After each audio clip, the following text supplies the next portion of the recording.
Shalom saudara, Bapak Ibu dimanapun saudara berada sekarang, apa kabarnya? Tentu saya berharap semua baik kabarnya, baik jasmani, rohani, maupun jiwani kita semua.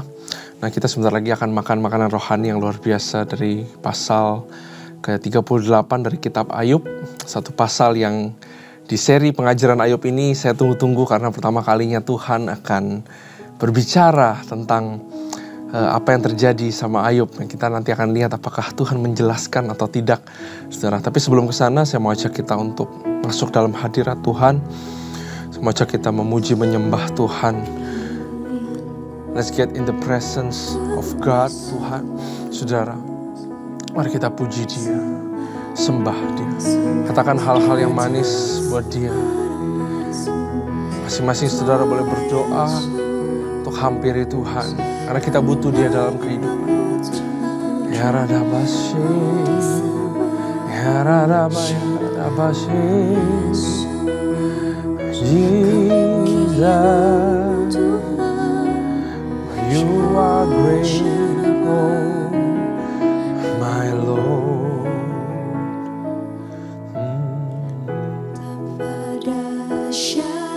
Engkau Tuhan, Pencipta segala yang ada, dulu, sekarang, sampai selamanya.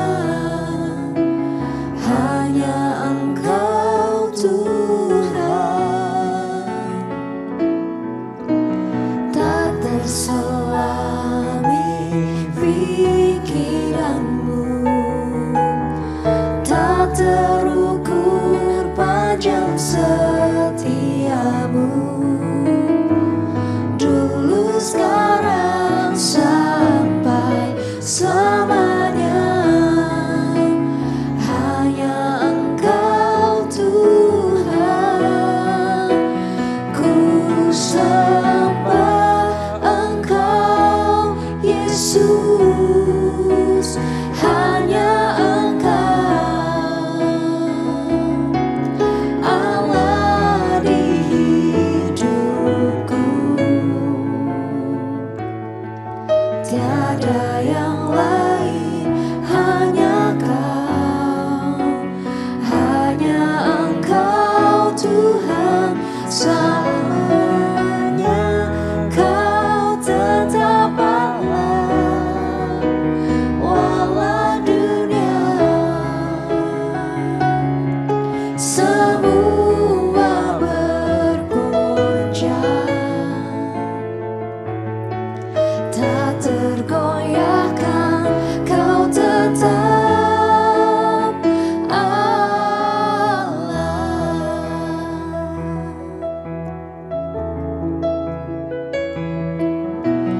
Betapa dahsyat Engkau Tuhan, Pencipta segala yang ada, dulu, sekarang, sampai selamanya. Hanya Engkau Tuhan, tak terselami pikiranmu, tak terukur panjang setiamu, dulu, sekarang, sampai selamanya.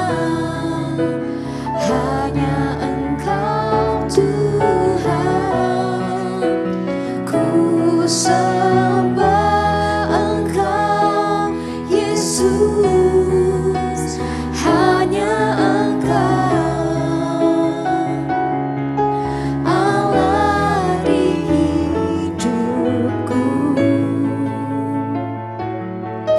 tiada yang lain, hanya Kau, hanya Engkau Tuhan. Selamanya Kau tetap Allah, walau dunia semua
Sebab Kau besar, perbuatanmu ajaib, tiada seperti Engkau,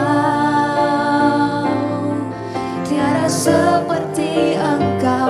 Sebab Kau besar, perbuatanmu ajaib, tiada seperti Engkau,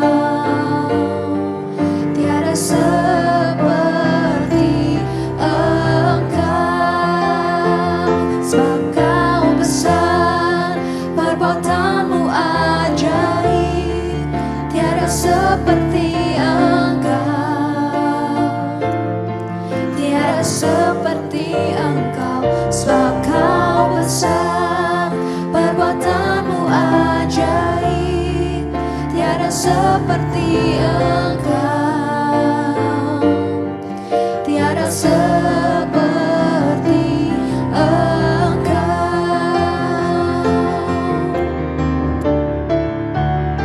Sebab Kau besar, perbuatanmu ajaib, tiada seperti Engkau, tiada seperti Engkau. Sebab Kau besar, perbuatanmu ajaib, tiada seperti Engkau, tiada seperti Engkau. Sebab Kau besar, perbuatanmu ajaib, tiada seperti Engkau, tiada seperti Engkau. Sebab Kau besar, perbuatanmu ajaib, tiada seperti Engkau, tiada seperti Engkau, tiada seperti Engkau, tiada seperti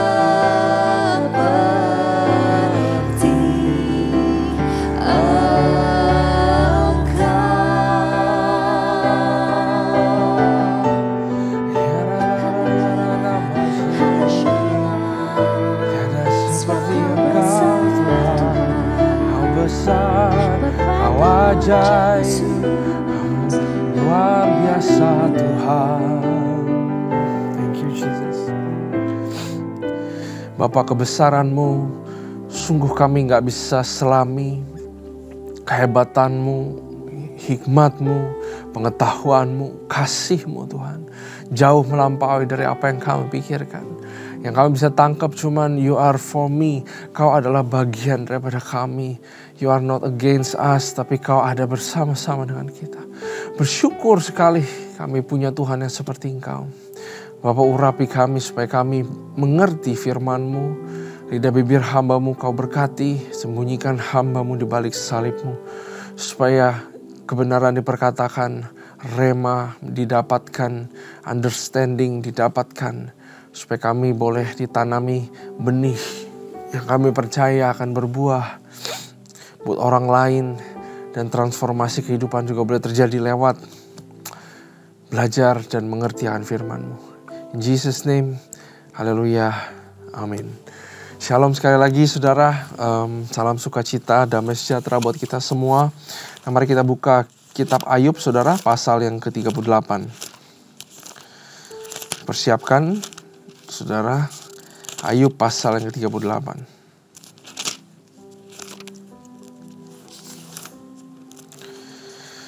Setelah pasal 3 sampai 37, akhirnya Tuhan berbicara.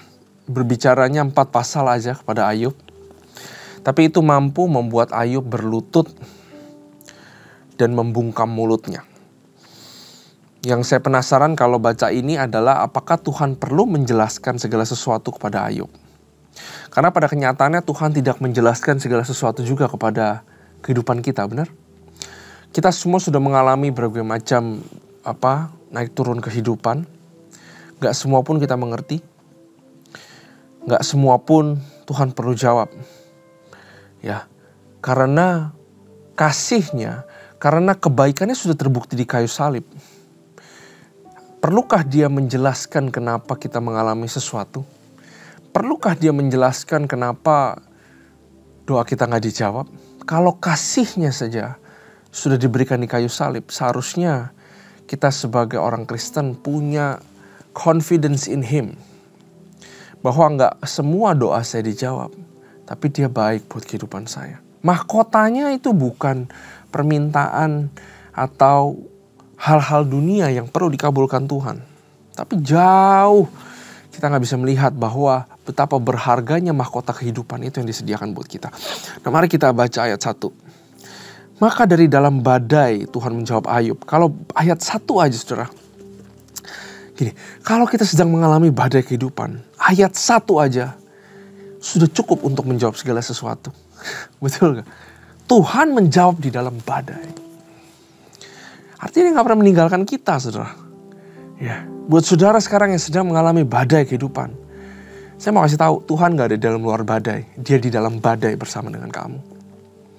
Ya, Tuhan gak pernah meninggalkan kita. Maka dari dalam badai Tuhan menjawab Ayub.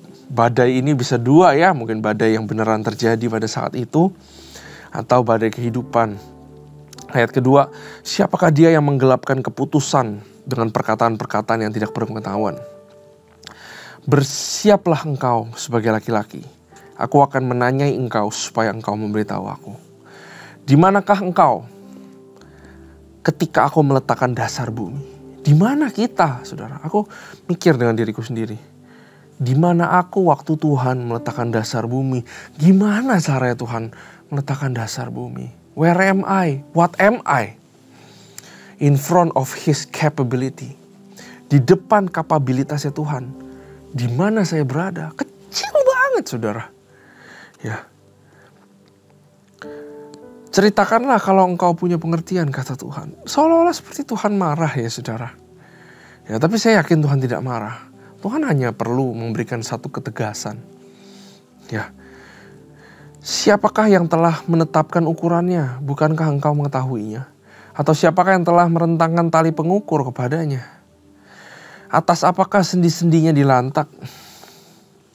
Dan siapakah yang memasang batu penjurunya pada waktu bintang-bintang fajar bersorak-sorak bersama-sama dan semua anak Allah bersorak-sorai? Siapa telah membendung laut dengan pintu? Ketika membual keluar dari dalam rahim. Tuhan pengen kasih lihat bahwa manusia itu short-sighted. Apa ya? Pandangannya cuma segini, saudara. Saudara kalau sekarang lihat dengan mata saudara ya. Pandangannya kita cuma segini nih. Ya. Tapi Tuhan di sini kasih tahu bahwa banyak hal yang kamu tuh nggak tahu. Mau kamu tahu semua hal, otakmu nggak akan cukup simpan informasi itu.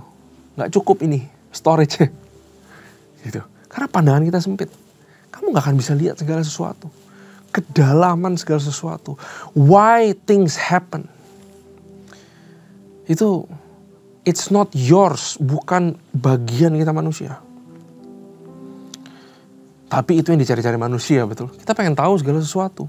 Makanya Hawa jatuh, Adam jatuh karena mau jadi seperti Tuhan. Karena mereka tahu mereka terbatas, walaupun diciptakan dalam serupa segambar Allah, mereka terbatas. Mereka mau jadi seperti Tuhan. Kita selalu mencari sesuatu. Kita selalu mencari jawaban. Kita selalu berusaha untuk melihat segala sesuatu. Bahkan kita mau coba lihat masa depan. Tapi firman Tuhan bilang, kamu di mana? Ya, waktu aku ciptain bumi. Kita merancangkan kehidupan kita satu demi satu. Merancangkan kehidupan anak kita. Saudara yang punya anak, saudara udah siapkan rencana-rencana kehidupannya sampai nanti sekolah. Saya pun begitu. Tapi firman ini bilang, sehebat itukah kamu? Ya, ada firmannya pernah bilang bahwa manusia bilang, ya kita nanti akan ke sini, kita nanti akan ke situ, nanti kita akan berdagang, kita akan ke itu. Tapi firman Tuhan dia bilang apa? Kamu gak tahu kamu besok mati. Ya, ini untuk kasih kontras kepada kita bahwa kita itu siapa. Kekuatan kita itu terbatas, saudara. Rencanamu itu terbatas. Pemikiranmu buat anakmu terbatas. planmu, SOP-mu di gereja itu terbatas. Ya. Ini dalam dan deep, saudara. Kita harus pelan-pelan di sini. Ayat 8, siapa telah membendung laut dengan pintu ketika membual keluar dari dalam rahim? Ketika aku membuat awan menjadi pakaiannya dan kekelaman menjadi kain bedungnya. Ketika aku menetapkan batasnya dan memasang palang dan pintu. Ketika aku berfirman sampai di sini, boleh engkau datang, jangan lewat. Di sinilah gelombangmu dan congkak akan dihentikan. Pernahkah dalam hidupmu engkau menyuruh datang dini hari atau fajar, kau tunjukkan tempatnya? Untuk memegang ujung-ujung bumi sehingga orang-orang fasik dikebaskan daripadanya. Bumi itu berubah seperti tanah liat yang dimeteraikan. Segala sesuatu berwarna seperti kain. Orang-orang fasik dirampas terangnya dan dipatahkan lengan yang diacungkan. Engkaukah yang turun sampai ke sumber laut atau berjalan-jalan melalui dasar samudera raya? Apakah pintu gerbang maut tersingkap bagimu? Atau pernahkah engkau melihat pintu gerbang kelam pekat? Apakah engkau mengerti luasnya bumi? Nyatakanlah kalau engkau tahu semua itu.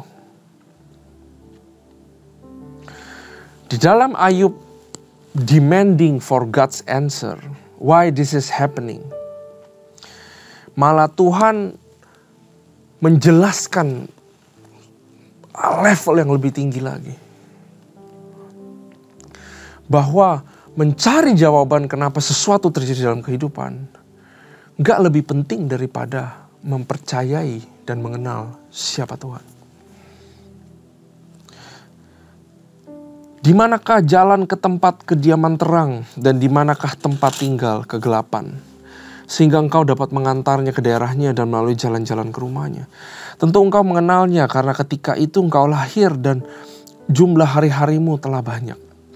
Apakah engkau telah masuk sampai ke perbendaharaan salju? Atau melihat perbendaharaan hujan batu? Yang kusimpan untuk masa kesesakan dan waktu pertempuran dan peperangan? Di manakah jalan ke tempat terang berpencar? Ke tempat angin timur bertebar ke atas bumi? Siapakah yang menggali saluran bagi hujan deras dan jalan bagi kilat guru? Untuk memberi hujan ke atas tanah di mana tidak ada orang, ke atas padang tandus yang tidak didiami manusia.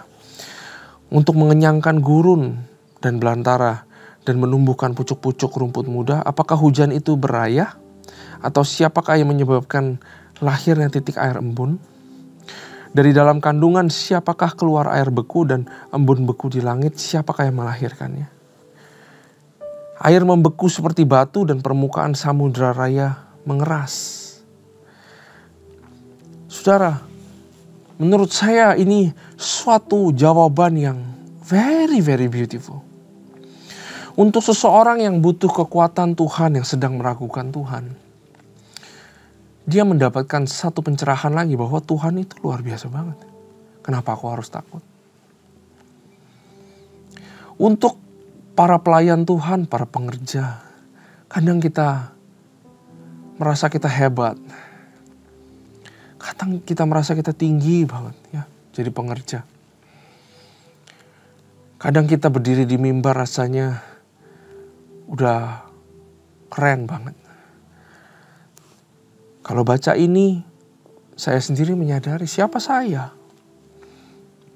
Bagikan ini ke saudara, siapa saya? Dia yang hebat, bukan saya.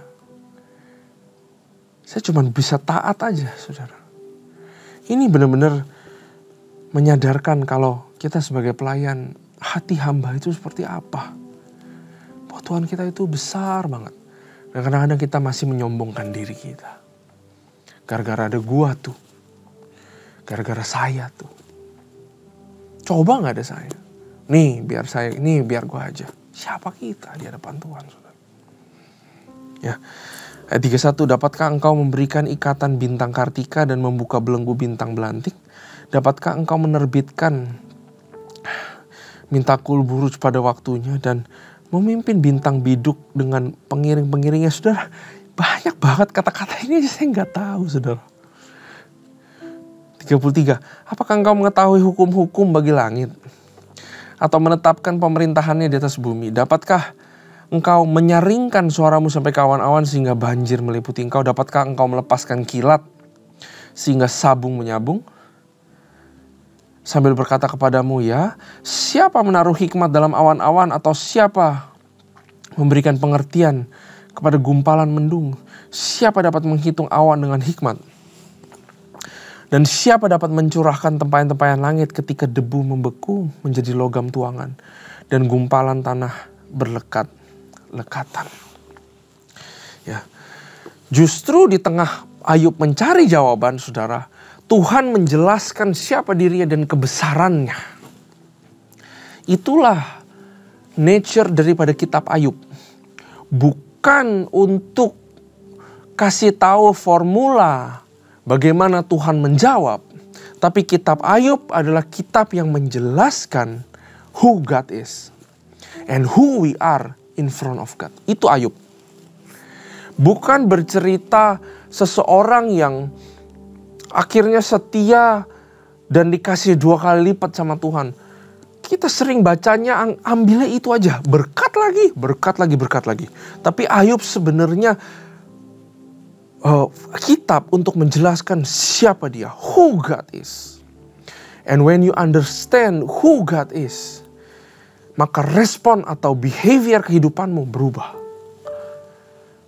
Kalau dimainin film animasi, saudara, waktu Tuhan bilang siapa dirinya, Ayub yang tadinya berdiri-berdiri, teriak-teriak, berdebat. Yang satu kasih tahu Tuhan itu siapa, Ayub juga bilang Tuhan itu begini.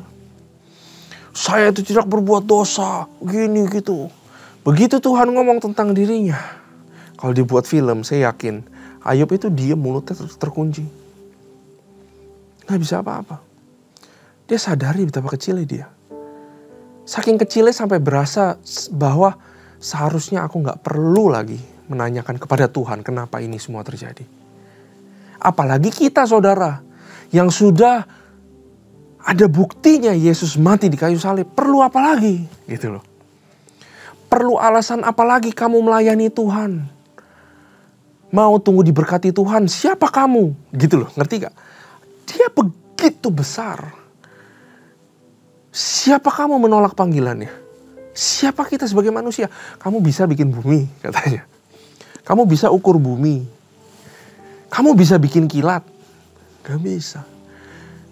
Siapa kamu menolak panggilanku? Siapa kamu main enak-enak cuti pelayanan seumur hidup? Hei, siapa kamu? Kalau ngerti ini, saudara, ya, Ayub ngerti ini, mulutnya terkunci, saudara, dan dia cuma bisa pasrah dan surrender. This is a call to submission. Ini adalah panggilan untuk berserah penuh pada Tuhan. Who we are in front of God. Apakah Tuhan berkewajiban untuk jawabin saya? Apakah Tuhan berkewajiban untuk berkati saya? Apakah Tuhan berkewajiban untuk lindungi saya? Tuhan jauh lebih tinggi daripada itu. Karena itulah kita mengerti betapa dalamnya kasih-Nya. Walaupun dia tidak berkewajiban, tapi dia berbelas kasihan kepada kita. Masa iya kita gak mau menyembah Tuhan yang seperti ini, saudara? Bahkan pengertian yang saya sekarang ngerti gara-gara baca pasal ini, menurut saya hanya sekecil ini dibanding the whole his being. Itu, saudara. Karena itu, saudara, sudah jelas jawaban dari Tuhan. Humble ourselves in front of God. Siapa kita di hadapan Tuhan? Untuk berhadapan sama Dia, untuk partnership sama Dia, tetap perlu yang namanya kerendahan hati, merendahkan diri di hadapan Dia. Ya. Dan pasal ini mengajarkan trust in His wisdom. Buat saudara yang sedang perlu wisdom, kebijaksanaan untuk memecahkan suatu masalah dalam kehidupan, untuk keluar daripada satu lubang, trust in Him. His wisdom is unlimited. Panjang tidak terukur. Trust him. Cari dia. Bukan cari dengan cara sendiri. Cari Tuhan. Cari itu sampai ketemu, saudara. Cari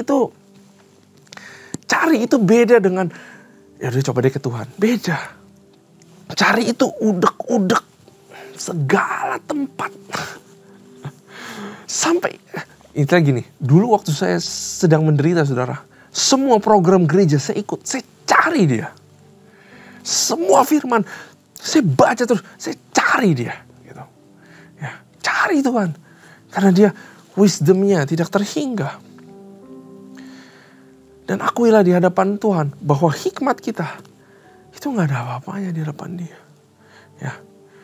Ini adalah respon yang benar in suffering, in pain, di dalam kelemahan kita, di dalam pencobaan. Inilah, saudara, respon yang benar. Untuk tetap berkata bahwa dia itu besar, dia itu baik. Dia gak usah jelasin segala sesuatu. Bahkan kalau dia gak perlu tolong saya, dia gak perlu tolong saya. Itu full penyerahan sama Tuhan, betul? Seperti Esther waktu dia mau ketemu Raja Ahasiweros. Esther bilang ke Mordekai, semua puasa 3 hari. Pada hari ketiga aku akan menghadapi raja. Dan tertulis dengan jelas kata Esther apa? Kalau aku mati, aku mati. Itu namanya full submissive. Kalau aku mati, aku mati. Raja tetaplah raja. Raja gak salah. Yang salah aku. Karena aku datang gak dipanggil. Itu loh. Isi hati, itulah hati. Penyerahan itu kayak begitu.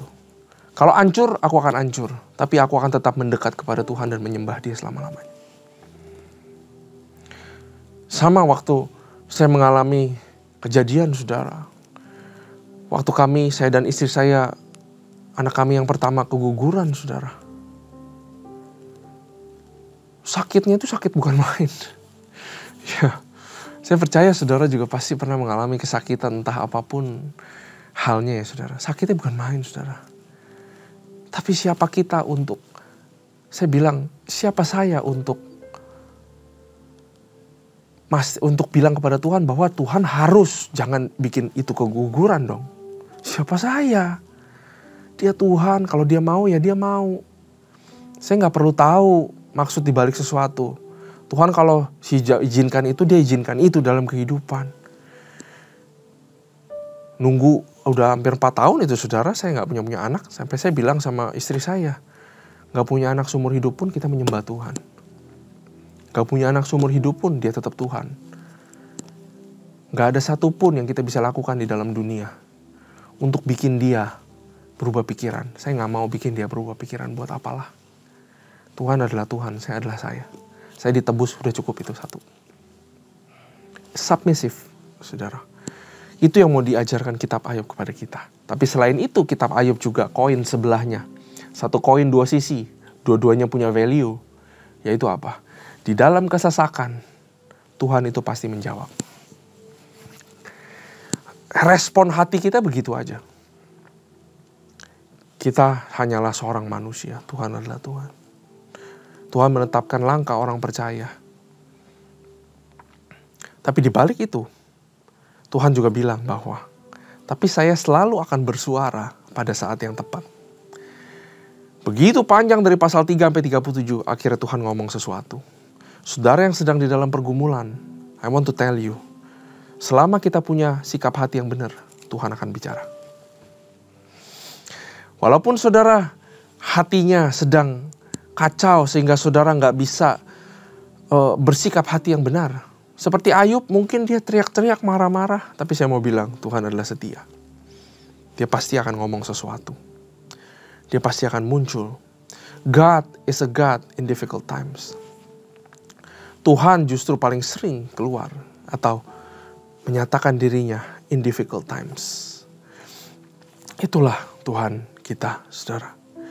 Karena itu, saudara, saya benar-benar encourage saudara untuk benar-benar baca ulang pasal ke-38 sampai pasal yang ke-42. Untuk benar-benar ngedownload dan mengerti kebesaran Tuhan. Saat saudara dapeti kebesaran Tuhan, saat saudara benar-benar understand. Understand itu bukan di pikiran tapi di hati. Sampai saudara resapi itu dalam banget. Maka saudara pasti akan dapati sesuatu untuk kekuatan hidupmu. Entah apapun yang sedang saudara alami. Amin. Mari kita satu dalam doa. Tuhan, terima kasih buat firman ini yang begitu dalam. Untuk menjelaskan siapa Engkau dalam kehidupan kami. Kami gak salah menyembah-Mu Tuhan. Siapakah kami? Tapi Kau begitu baik kepada kami. Terus berikan kami rema dan pengajaran yang baru di dalam firman-Mu. Sehingga kami bertumbuh menjadi lebih dewasa. Dalam pikiran, dalam hati, dalam perbuatan. Dalam kata-kata, semuanya ya Bapa. Berkati program ini Tuhan. Karena program ini sungguh sangat memberkati. Hanya di dalam nama Tuhan Yesus kami berdoa. Haleluya. Amin. Tuhan Yesus memberkati.